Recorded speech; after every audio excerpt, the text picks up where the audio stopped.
what it is.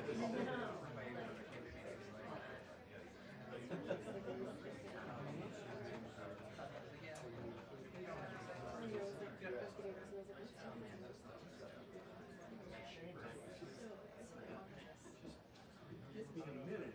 You know what's going on?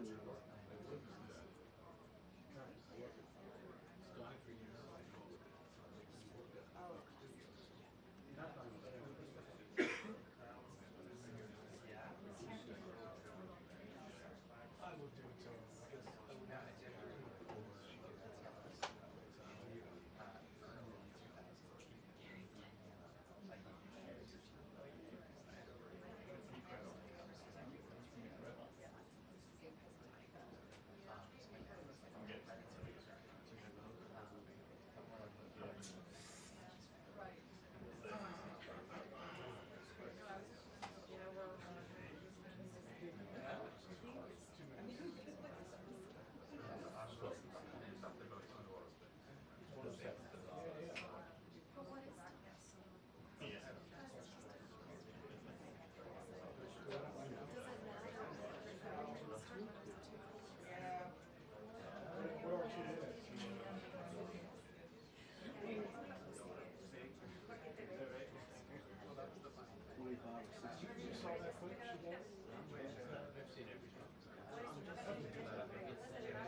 not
I know what you're doing.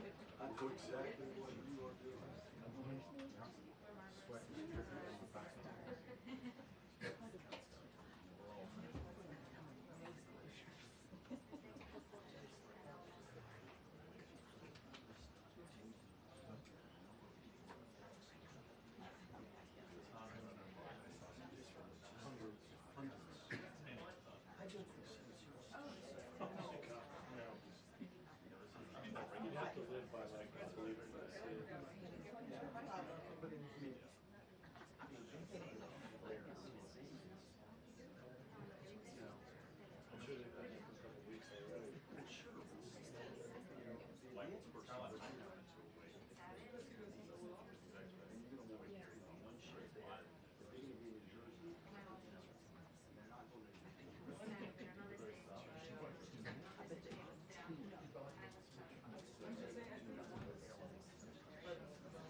Oh, nice. Very proud. Do you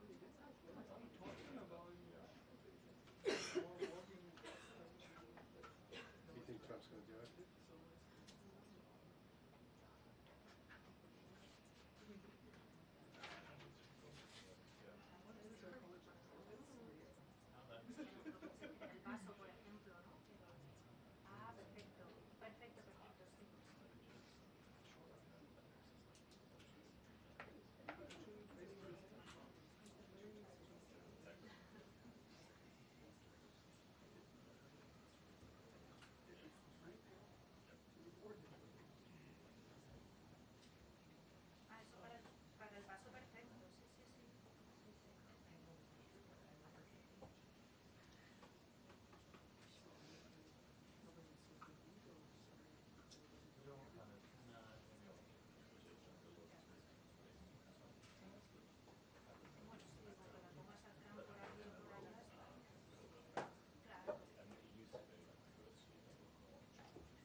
Good afternoon, everyone. President Trump's powerful efforts to secure our homeland are working. According to newly released numbers, last month, Border Patrol saw a 93% decrease of illegal aliens crossing the southwest border between ports of entry from May 2024 under Joe Biden, when they encountered more than 117,000 illegal aliens. And this particular statistic is absolutely astounding. In the month of May, under the Trump administration, 0 illegal aliens were released into our country by Border Patrol. Let me say that again. Not a single illegal alien was released into the interior of the United States of America last month under this administration. Let's contrast that to Joe Biden's failed leadership, where immigration officers were wasting their finite time and resources processing dangerous illegal aliens for release into the United States. President Trump immediately terminated that reckless Biden-era practice that undermined the rule of law, jeopardized public safety and our national security, and diverted critical resources away from stopping deadly drugs and violent criminals from entering our country. That's the reason why not a single illegal alien was released into the interior of the United States in the month of May. And as a result, we now have a border that is reaching unprecedented levels of operational success. The efforts by President Trump to stop the illegal immigrant invasion and secure the border in this short amount of time represent one of the greatest achievements by a presidential administration in the history of our great country. With illegal entries being overwhelmingly halted, the Trump administration is dramatically ramping up efforts to arrest and deport all of the millions of criminal illegal aliens that Joe Biden let into our country over the past 4 years. President Trump has directed all of our ICE officers to do everything in their power to carry out the single largest mass deportation operation in history. Illegal criminals who are hiding in America's largest so-called sanctuary cities will be increasingly targeted for removal. Radical Democrats will no longer be allowed to shelter illegals who threaten public safety as part of their cynical efforts to expand political power, drain the American taxpayer, and artificially lower wages and steal American jobs. ICE officers are courageous heroes, upholding the rule of law and keeping our citizens safe. And they have the full and unwavering support of this president. In economic news, President Trump's pro-growth agenda is delivering for the American worker. Through the first 5 months of the Trump administration, real blue-collar wages are up nearly 2%. It's the strongest growth in nearly 60 years and a stark contrast from the negative wage growth seen during the first 5 months of the Biden administration. America is quickly returning to the successful formula of the first Trump administration: low inflation and rising wages.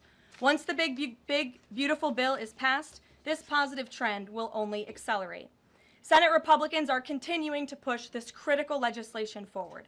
The One Big Beautiful Bill will drive growth and supercharge the American economy. The Council of Economic Advisors found that the One Big Beautiful Bill will raise take-home pay by nearly $14,000 for a year for the average family of 4. The CEA also found that the One Big Beautiful Bill will increase wages as much as $11,000 for the average worker in America. The One Big Beautiful Bill expands the child tax credit and makes it permanent for more than 40 million families with children. And the bill will deliver no tax on tips, no tax on overtime, and substantial tax cuts for our incredible seniors. Simply put, the One Big Beautiful Bill is a massive win for middle-class Americans.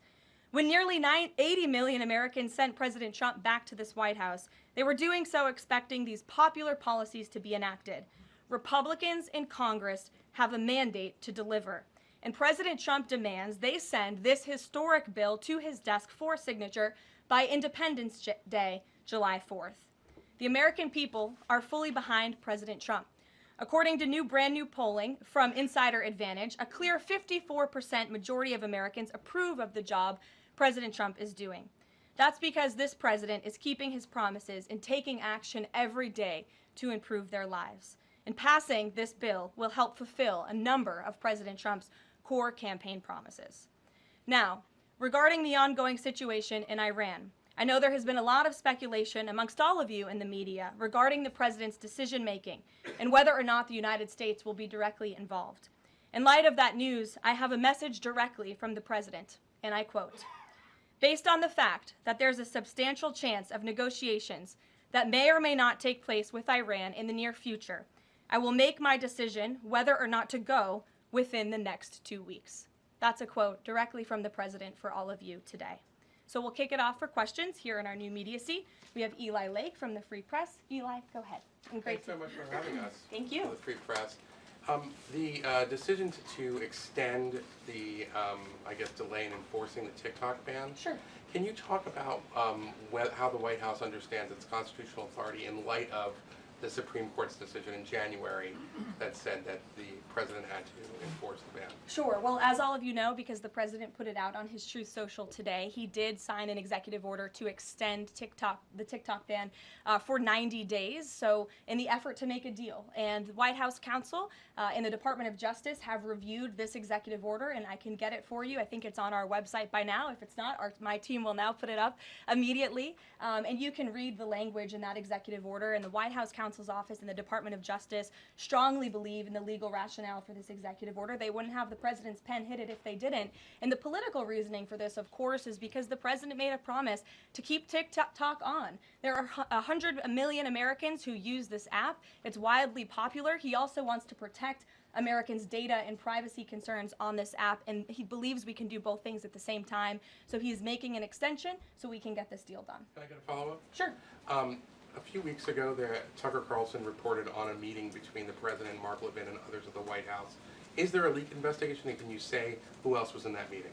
I'm not aware of a leak investigation at this time. I, for one, do not reveal details about the president's private meetings without his permission to do so. But certainly the president does not like when people leak.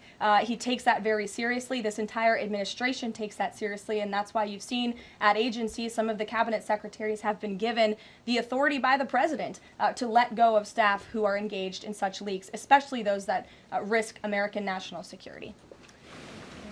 Sure. Go ahead. Karoline, thank you. So Rhino warmonger Lindsey Graham, he recently called on the U.S. to go all in. That's quite the lead to a question. Right. What's your message to everyday Trump supporters? Not the Tucker Carlsons or other big names, but everyday Trump supporters, grassroots who voted for President Trump to stop the wars, rejected this in the primary, going into another war with voting against Nikki Haley, and they want to see non-U.S. involvement in this war. What's your message? Trust in President Trump.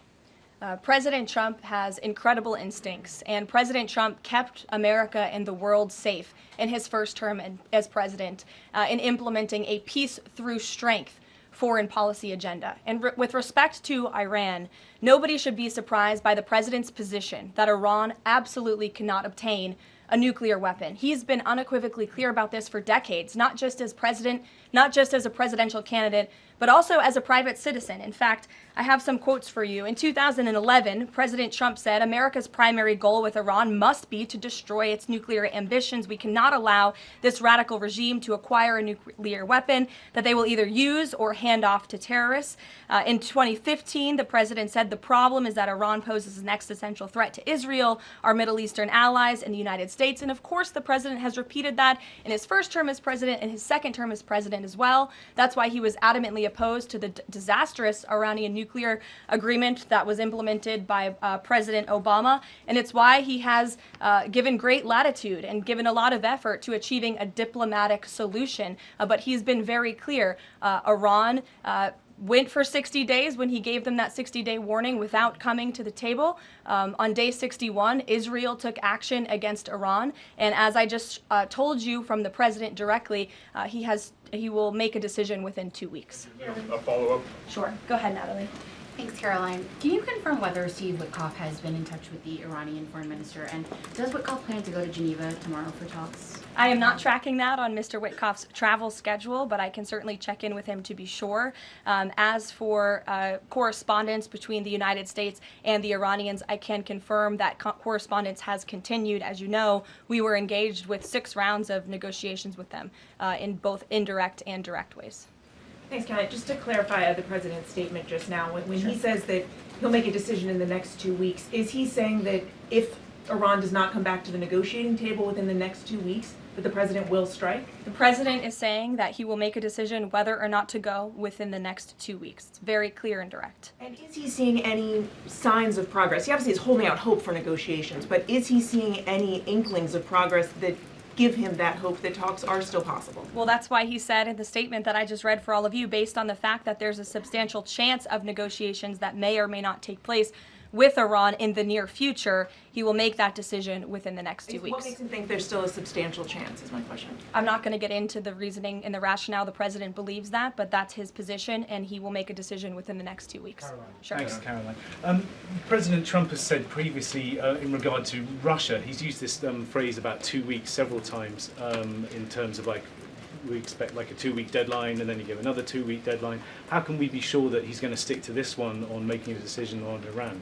Well, in those deadlines, as you've seen in respect to Russia, Ukraine, might I add, these are two very different, complicated global conflicts, as you know, that the president inherited from our previous incompetent president in the weakness of the previous administration. And the president has spent a tremendous amount of time and effort cleaning up these crises that were caused by the last administration's just complete dereliction of duty on the world stage and American weakness. Now we have American strength again. With respect to Russia and Ukraine, because of that American strength, and the president's leadership, we have seen these two sides engage in direct negotiations. And the last time the president said 2 weeks, you saw Russia and Ukraine have direct negotiations for the first time in years. And so the president is always interested in a diplomatic solution to the problems and the global conflicts in this world. Again, he is a peacemaker in chief. He is the peace through strength president. And so if there's a chance for diplomacy, the president's always going to grab it. But he's not afraid to use strength as well, I will add. Francesca. Thanks, Caroline. What exactly would a deal with Iran need to entail? No enrichment of a uranium, and it would absolutely not, Iran is not absolutely not able to achieve a nuclear weapon. The president has been very clear about that. And by the way, the deal that Special Envoy Witkoff proposed to the Iranians was both realistic and acceptable within its terms. And that's why the president is sent that deal to them. To follow up on what you told Natalie, are the talks that the United States is currently having with Iran direct, or are those through intermediaries? And if so, which countries are acting as the intermediary right now? Out of respect for the ongoing discussions and negotiations, I am not going to get into the details of them. We've provided you confirmation for now. Go ahead. Sure, and then behind you too. Oh, Go okay, ahead. so thanks. Sorry, on the topic of negotiations and talks, does the president have any hopes or specific expectations for the talks tomorrow between European foreign secretaries and their Iranian counterpart? Well, certainly the entire world is on the president's side when it comes to the fact that Iran cannot obtain a nuclear weapon. This is something that pretty much all of humanity, except for the Iranian terrorist regime themselves, agree upon. And so the president expects that Europe will deliver that message directly to the Iranians. Why does President Trump believe that this 90-day extension on TikTok will provide more runway perhaps than the previous extensions that haven't led to a divestment deal? Because it's more time to make a good deal. Simple question. Dasha? Thank you so much. I know things are going day by day right now. The president wants maximum optionality. Is the possibility of the U.S. getting involved in regime change in Iran at all on the table at this point? The president's Sure. The president's top priority right now is ensuring that Iran cannot obtain a nuclear weapon and providing peace and stability in the Middle East. On Medicaid, Caroline, Sure. the Senate put forward Medicaid provisions, particularly a lower cap on state provider taxes that hospitals have said would lead to mass closures, particularly in rural communities. Is the president willing to sign a bill that includes those provisions that Republican senators like Josh Hawley say will lead to hospital closures? Out of respect for the ongoing discussions that the White House is very much actively involved in with our friends in the United States Senate, I won't comment on that specific provision. Look, the bill hasn't been sent to the president's desk yet. There's more room for change. The president, for one, I will reiterate, has been very clear on his priorities with respect to Medicaid. He wants to see waste, fraud, and abuse ridden from the system to protect it for tax-paying citizens who deserve those much-needed benefits. He wants to prioritize the sick, the needy, the poor in this country who deserve those benefits, not the 1.4 million illegal aliens who are receiving them. And he wants to make sure this one big beautiful bill kicks those illegal aliens off of this program to preserve it and protect it and strengthen it for the American people. And the president has been very clear in that message to his friends in the Senate. Jackie. Thank you, Caroline. Sure. Logistically, if the Iranians are getting to Geneva, does that mean they've found a way to get to the White House? I am not going to get into hypotheticals, but as you heard from the president yesterday, they have expressed interest in doing so. There's a lot of Philip. pressure on the president to come to the aid of Israel. There's a lot of pressure on him to finish the job with force. How is he balancing the concern that if he doesn't choose to do that, that it would send a message to Xi Jinping about the U.S. commitment to Taiwan? Well, the president enjoys a very respectful and cordial relationship with China's president. He has long maintained that, even in his first term. And China and the United States share many strategic interests, both in terms of economics and also, of course, global affairs and foreign policy as well. However, when it comes to balancing these different viewpoints, the president is balancing a lot of viewpoints, and he is listening not just to other world leaders, but to his advisors and to people here in the country and the American people too. And I think that's what makes this president such a great leader, is his ability to listen and make a good decision on behalf of the American public based on his instincts and his experience. Don't forget, this is a president who was here before, and the world was a much more peaceful and stable place when he left office than when he came back in after the past 4 years of complete incompetence by the previous president. Philip, go ahead. Thank you, Caroline. Two quick questions. When the president says Iran is very close to a nuclear weapon, is he relying on U.S. intelligence or intelligence sharing from an ally to make that assessment? It is a fact, and the United States government maintains this fact, that Iran has never been closer to obtaining a nuclear weapon. And then if the U.S. were to take some type of military action, would the president go to Congress to seek war authority? I'm not going to engage in hypotheticals. I gave you the statement from the president. He'll make a decision within 2 weeks. Thank you, Caroline. Sure. Go ahead. Thanks, Caroline. Mary and then Elizabeth. Two questions, one on Iran and then the second on something Jasmine Crockett said this morning.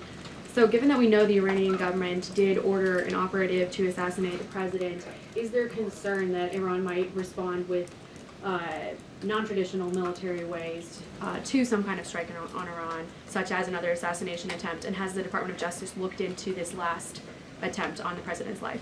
I believe Secret Service and the FBI have looked into the 2 assassination attempts that took place against the president, both of which were sad days in our nation's history.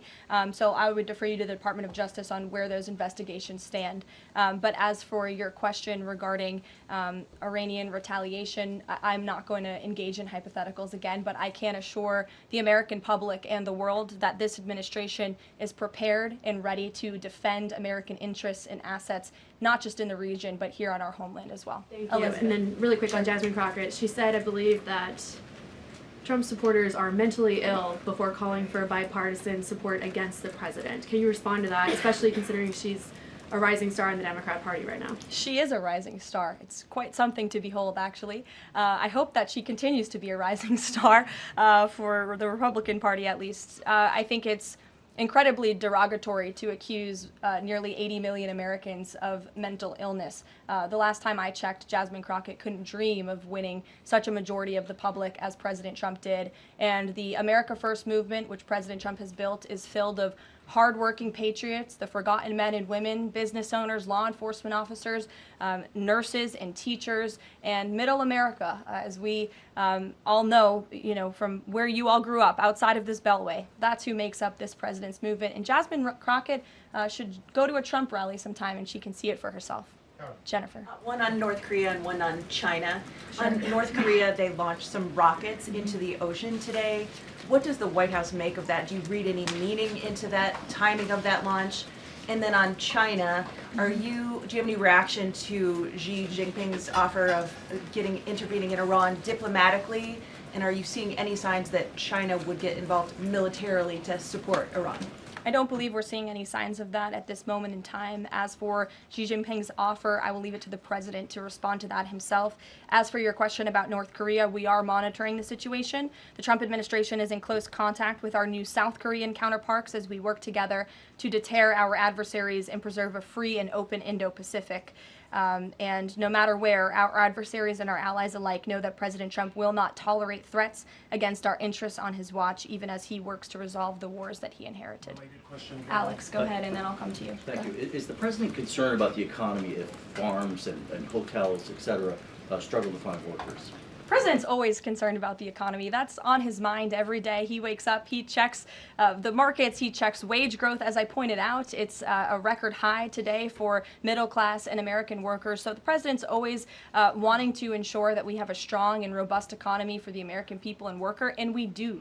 As for the specific concerns regarding jobs, look, the president has made it very clear we need to remove public safety threats from the interior of our country, and that remains the focus and the priority of this administration when it comes to deportations, no matter where somebody works. If they're an illegal alien rapist or murderer that was allowed into this country in the past 4 years by this administration, the American people want those types of criminals to be deported from our country, and that's what the president is backing ICE to do. Thanks. There was an apparent skirmish between the Chinese and the Philippines in the South China Sea. Just curious if you had any reaction to that, and if the steps you're taking towards the Middle East right now are reducing your capacity to deal with that situation. I believe that happened as I was preparing and coming out here, so we'll get you a response to that. Certainly we have one, and our teams are always monitoring situations all around the globe. Okay, and then one more just on Iran. Just over the past 24 hours, we've seen some Israeli strikes on Natanz, Isfahan, and Kondab nuclear facilities. Is there any assessment just of how effective or what the result of those strikes will be? What I can share is that the IDF and Israel, I think, have exceeded a lot of people's expectations in their ability to really hinder Iran's nuclear facilities, but also they've taken out key people in the Iranian regime's leadership as well. So this is something, of course, we are monitoring and watching every day, and the president was just in an intelligence briefing. He continues to be briefed by his National Security Council, and he will throughout the duration of this war and conflict. And he also remains in constant communication with our Israeli counterparts, most notably Prime Minister Benjamin Netanyahu. Kristen. Thank you, Caroline. We have heard from a number of U.S. officials who say that Iran doesn't want to make a deal, that they are just stringing the United States along. What is to say that they are not going to continue to do so if we continue to give them extensions, now 2 weeks before 60 days? Look, Iran is in a very weak and vulnerable position because of the strikes and the attacks from Israel.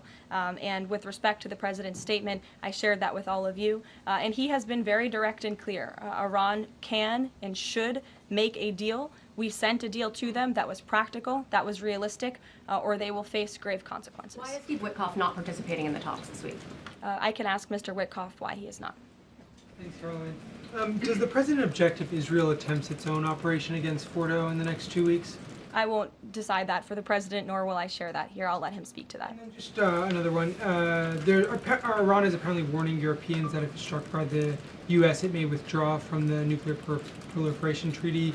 That would result in throwing out inspectors and taking the program dark. What does the president think of the value of having Iran as a full signatory of that treaty? Well, that's reckless rhetoric, but I understand the Europeans are meeting with the Iranians tomorrow, so we'll see how that meeting goes. Just one more on Juneteenth. Does the president plan to commemorate the holiday today or make any comment on it? I'm not tracking his signature on a proclamation today. I know this is a federal holiday. I want to thank all of you for showing up to work. We are certainly here. We're working 24/7 right now. Nikki, go ahead. Actually, that was my question. Will you plan to mark Juneteenth in any way, either today or with an event later on, maybe next week? Sure. I just answered that question for you. Go ahead. Thank you very much, Caroline. The fact that this president is giving some time and space for diplomacy, another 2 weeks, does it mean that the president is trying his best to avoid a direct conflict with Iran?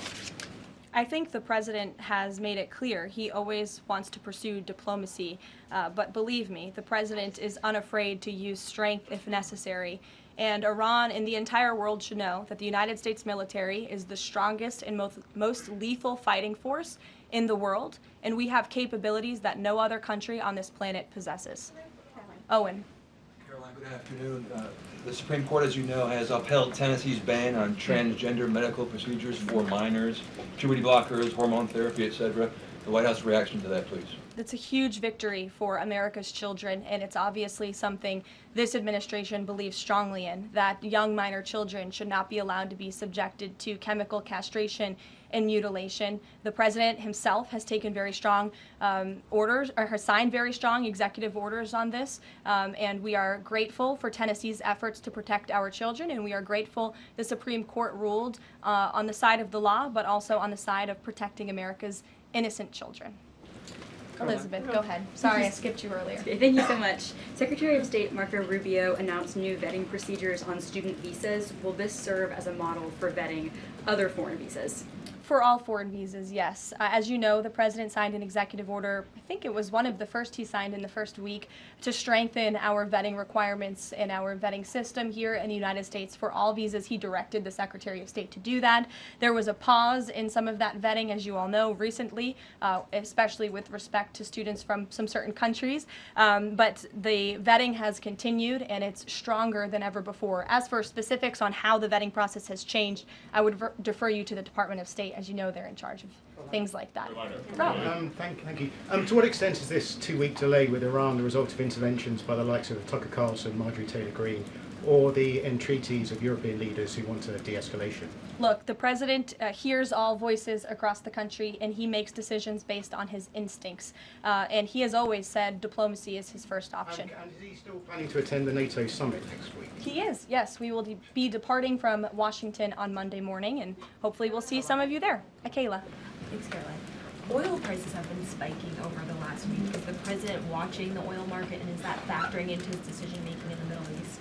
Again, as I said to, I think, Alex's question previously, the president is always watching, and this administration is doing more than any in history to bring oil prices and gas prices here at home down for the American public. They have been plummeting since President Trump's inauguration because of the executive action and the federal action this administration has taken on the home front. But yes, of course, he's paying attention and monitoring that. But as for whether it's weighing into his decision, there's a number of factors that, of course, are, and as I said, he will make that decision in the next 2 weeks. Can't reiterate that enough. Ouija. Caroline, thank you. With regard to a potential deal, Iran has said it will not negotiate under duress. Does the president believe there should be a ceasefire in these next 2 weeks as the U.S. tries to broker a deal? That's not what he said in the statement he dictated to me, so I won't get ahead of the president or add anything additional to the statement that he gave me the liberty to share with all of you. And then just to follow up on how close Iran is to a nuclear weapon, can you clarify when the president said a few weeks away, did he mean obtaining enough enriched uranium to start building a weapon, or did he mean Iran is a few weeks away from completing the production of a weapon? I'm glad you asked that, Ouija. It's an important question, and it's one, frankly, the media has been getting wrong. Let's be very clear. Iran has all that it needs to achieve a nuclear weapon. All they need is a decision from the supreme leader to do that, and it would take a couple of weeks to complete the production of that weapon, which would, of course, pose an existential threat not just to Israel, but to the United States and to the entire world. And that is something that the entire world, including countries like Russia, is in agreement with, that Iran should not and cannot obtain a nuclear weapon. And that's why the president believes that, and he's believed that, again, not just his political career, but frankly, his entire life. So it Michael. sounds like it's the former, just to be clear. Correct. That they have the components. Okay, Correct. thank you. Michael. Karoline, as we look forward to the NATO summit next week, Spain right now is threatening not to oblige the president's request for all NATO countries to spend at least 5% of their GDP. Does the president take issue with this, with Spain right now? I didn't see Spain's comments. I'll make sure the president sees them, and I can assure you he wants to see all European countries pay their fair share and meet that 5% threshold. It's only fair considering the American taxpayers have given a significant chunk of money to the tune of billions of dollars to support our mutual interests and our assured defense. So I will let him speak to that, but he's made his priorities for our European allies quite clear, including Spain. Caroline, one last question. When it comes to the president's position on foreign policy in general, is there a phrase that the White House has coined? Is there a Trump doctrine? Does the president like to talk about this? Anyone here in the White House talking about this? And if so, if there is something akin to a Trump doctrine, how would you define it? America first, always. And with that, I think I'll leave you. I know there's a lot of news in the world right now. As you know, our team is always here to answer your questions, and the president, I am sure, will take more questions from you guys at some point this week, as he always does in the effort of transparency. I appreciate your being here on a federal holiday, and we'll see you later. Thank you.